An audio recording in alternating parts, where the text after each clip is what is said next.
नमस्कार जी, कैपिटल में आपका स्वागत है।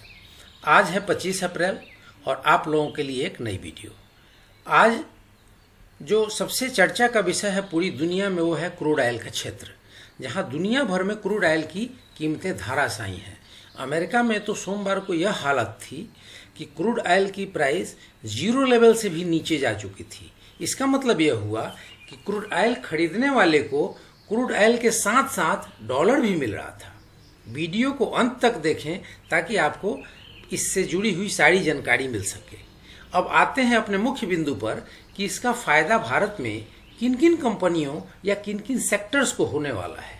एक जवाब तो यह है कि ऐसी कंपनियां जिनकी रॉ मटेरियल क्रूड ऑयल हैं उनको तो लाभ मिलेगा ही मिलेगा, किंतु मैं उन कंपनियों के बारे में बात कर रहा हूं जो क्रूड ऑयल से निकले किसी बाई प्रोडक्ट या पेट्रोकेमिकल को अपने रॉ मटेरियल के रूप में इस्तेमाल करते हैं।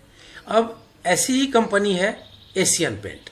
एशियन पेंट को इसका ज़बरदस्त फायदा होता हुआ दिख रहा है और इस कंपनी के शेयर प्राइस इस कोरोना के दौर में भी मार्केट में मजबूती दिखा रहे हैं। ऑयल के दाम गिर रहे हैं तो एशियन पेंट अपने जो प्रोडक्ट बनाती है उस प्रोडक्ट की कॉस्ट कम होती जा रही है और जब प्रोडक्ट की लागत कम पड़ रही है तो निश्चित रूप से उसका मुनाफा बढ़ रहा है। अब इसको समझने के लिए सबसे पहले हम उसके प्राइस चार्ट पर चलते हैं कि इसके प्राइस के पिछले दिनों क्या मूवमेंट रहे। तो फ्रेंड्स, अब हम आ गए इसके प्राइस चार्ट के मूवमेंट के देखने। सबसे पहले इसके प्राइस चार्ट को देखें, इससे पहले इस कंपनी के बारे में दो पंक्तियां जान लेना आप लोग को जरूरी है कि यह कंपनी निफ्टी 50 इंडेक्स की लिस्टेड कंपनी है और एक ह्यूज मार्केट कैप वाली कंपनी है। इसकी मार्केट कैप लगभग 1 लाख करोड़ के ऊपर की मार्केट कैप है और इसका एक जो इंटरनेशनल बिजनेस है, नेशनल बिजनेस है, वो अपने आप में बेताज बादशाह की खिताब देता है इसको। क्यों? क्योंकि इस फील्ड में इससे कोई बड़ी कंपनी इंडिया में तो कम से कम नहीं है। अब 1 जनवरी को जो इसकी प्राइस क्लोजिंग होती है वो 1793 रुपये 20 पैसे की होती है। 1 जनवरी की बात इसलिए मैं कर रहा हूं क्योंकि हम 2020 की बात करेंगे और 2020 में इसकी स्थिति को तुलनात्मक अध्ययन करेंगे।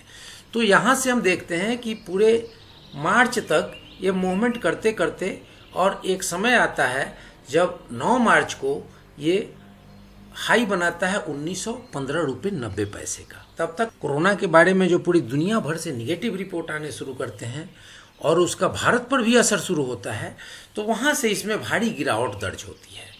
और ये तारीख है 19 मार्च और उस 19 मार्च को ये लो बनाता है 1431 रुपये 20 पैसे का। अब 19 मार्च को 1431 रुपये 20 पैसे का जब इसने लो बनाया तो इसमें आप समझ सकते हैं कहाँ 1915 रुपया और कहाँ 1400 रुपये, बहुत भारी गिरावट थी। लेकिन एक न्यूज आती है कि क्रूड ऑयल की कीमतें गिरनी शुरू होती हैं और जैसे जैसे क्रूड ऑयल की कीमतें गिरनी शुरू होती हैं वैसे वैसे इस कंपनी के शेयर अपनी प्राइस को हाई करना शुरू करते हैं और अपने टारगेट को वापस रिवर्सल की ओर ले जाना शुरू करते हैं। और फाइनली 24 मार्च को इसने जो हाई बनाया था वो 1842 रुपये 80 पैसे का बनाया था। अब आप समझ सकते हैं कि 1 जनवरी को 1793 रुपये, अब यहाँ से 1 जनवरी को अगर 1793 है और 24 मार्च को अगर 1827 है तो लगभग ये अपने इस साल के लेवल पर है। इस साल में चाहे कोरोना ने जो कुछ भी किया हो पूरी मार्केट का, लेकिन एशियन पेंट का कुछ भी नुकसान नहीं बिगाड़ पाई है। और मैं तो ये भी कहना चाहूँगा कि ये जो अपने हाई पर गई थी 1915 रुपया 90 पैसे या 1916 रुपये के आसपास, तो ये लगभग वहीं है। क्यों? क्योंकि आज की जो इसकी तारीख में जो प्राइस है 1827 रुपये 55 पैसे, वो और 1894 रुपये में मुश्किल से 65 रुपये का या 70 रुपये का फ़र्क है। कोई शेयर अगर 65-70 रुपये के फ़र्क में इतने गिरे हुए मार्केट पर भी अगर अपने को स्टेबल रखा हुआ है तो निश्चित रूप से इसका टोटल क्रेडिट उस कंपनी के मैनेजमेंट और उस कंपनी के फंडामेंटल्स को जाता है जो रियली मजबूत है और इस पे निवेशक का भरोसा कायम है। इसके पीछे फिर निकल के रीजन वही आता है कि जो इसके पीछे रॉ मटेरियल की कीमत है, अगर रॉ मटेरियल की कीमत गिरी है तो मुनाफा बढ़ा है, वो असर इसके सीधे प्राइस पर दिख रहा है। अब इसके कुछ टेक्निकल को देख लें तो RSI का सिचुएशन न तो ओवरबॉट है न तो ओवरसोल्ड है, मजबूत स्थिति में है और इसकी जो वैल्यू है वो 56.75 आ रही है। अब इसके MACD को अगर देखें तो MACD की सिचुएशन भी बहुत अच्छी है, और जो यहाँ पे आप देख रहे हैं कि बुलिश क्रॉसओवर बहुत जबरदस्त रूप से बना हुआ है, तो इसके प्राइस के और ऊपर ही ऊपर जाने के चांस लग रहे हैं। एक इस पे जो बोलिंजर बैंड का अपर लेवल है उसको इस कंपनी के शेयर की प्राइस बहुत ऑनर करती है। तो एक यहीं पे थोड़ा सा एक चेक एंड बैलेंस दिख रहा है कि बोलिंजर बैंड में जो इसका अपर लेवल है वो 1851 रुपये 80 पैसे है, और ये लगभग 1827 या 1830 रुपये के आसपास ऑलरेडी आ चुका है।